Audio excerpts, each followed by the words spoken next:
Okay, hi, this is Angela from Setting My Intention, and this is a blog about clearing clutter, finding joy, and living slow.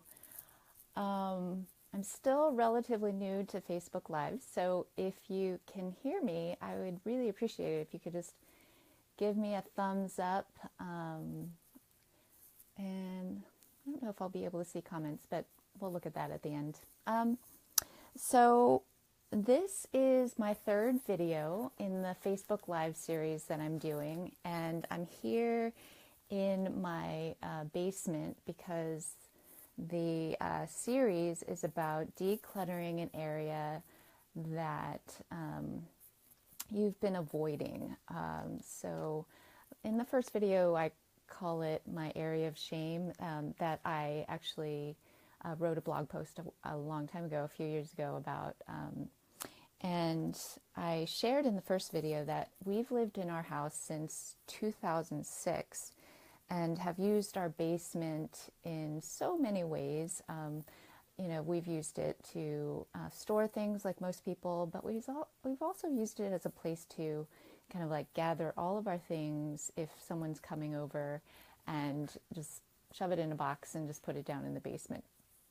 So it's after living in here for more than 11 years, it definitely has a lot of stuff in it.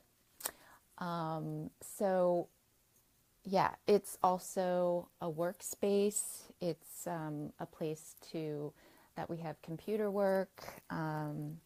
It's a place for music, for laundry, and it's an art studio, and has a lot of storage for art supplies.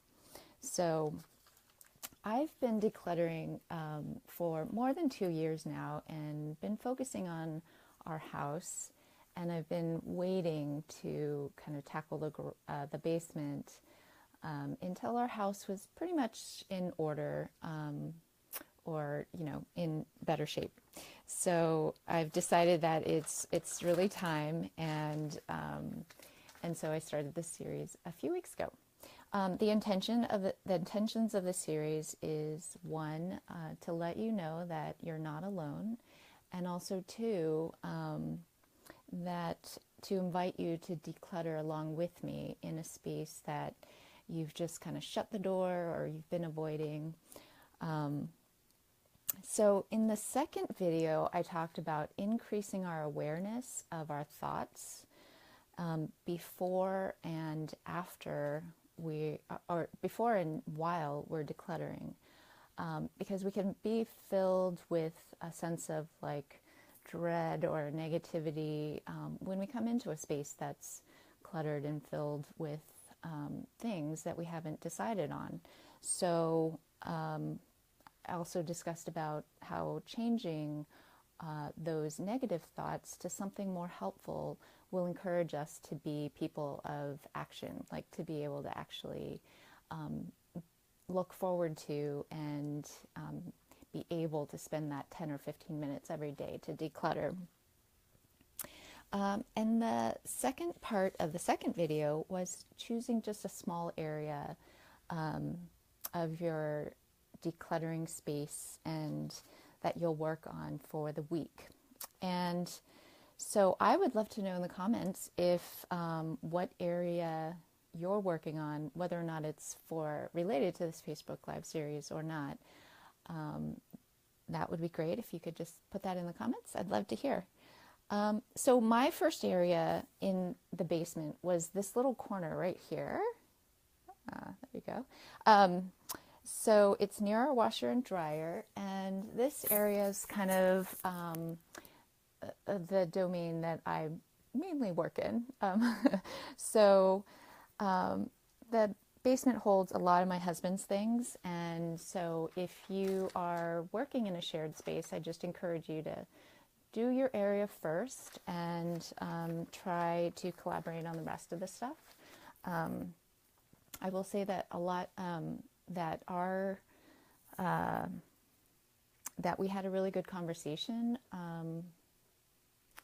Let's see, swipe left. Oh, oops. Sorry, I don't know how to do this. But yeah, so we had a really good conversation this last week to talk about the basement, and it's really increased our communication and our ability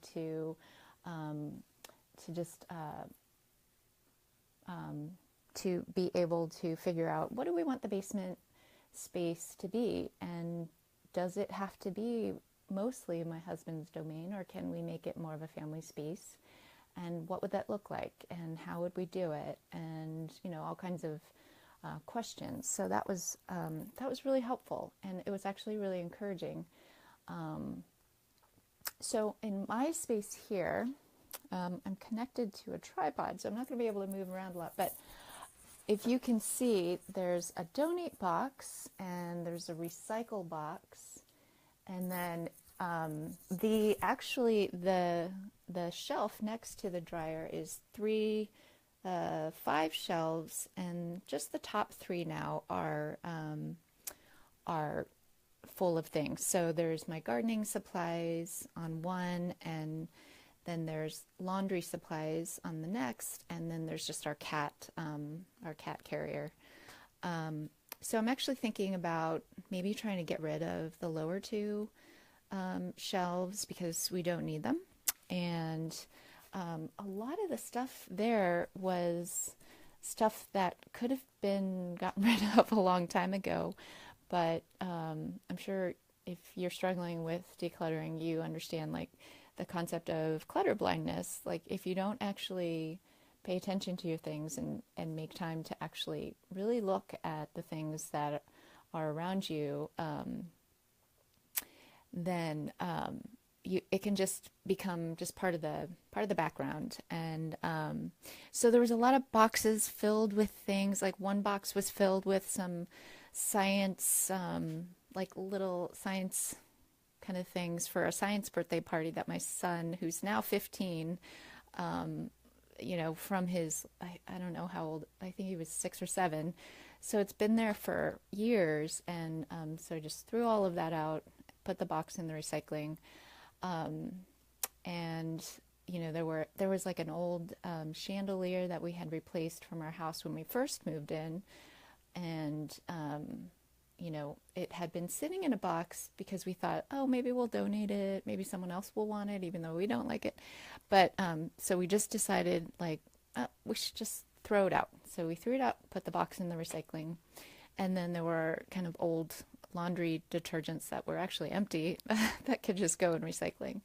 So that's how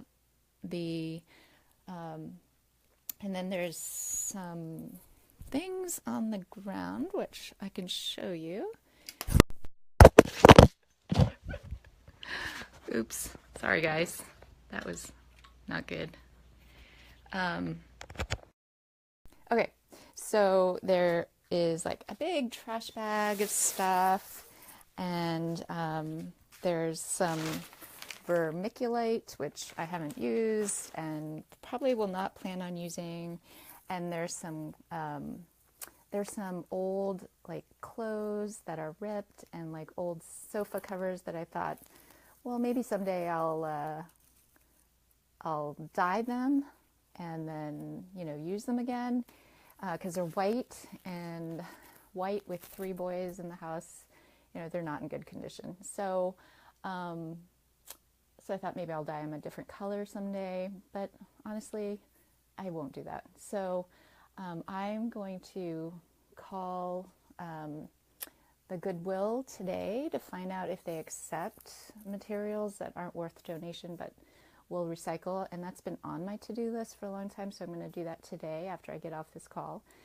And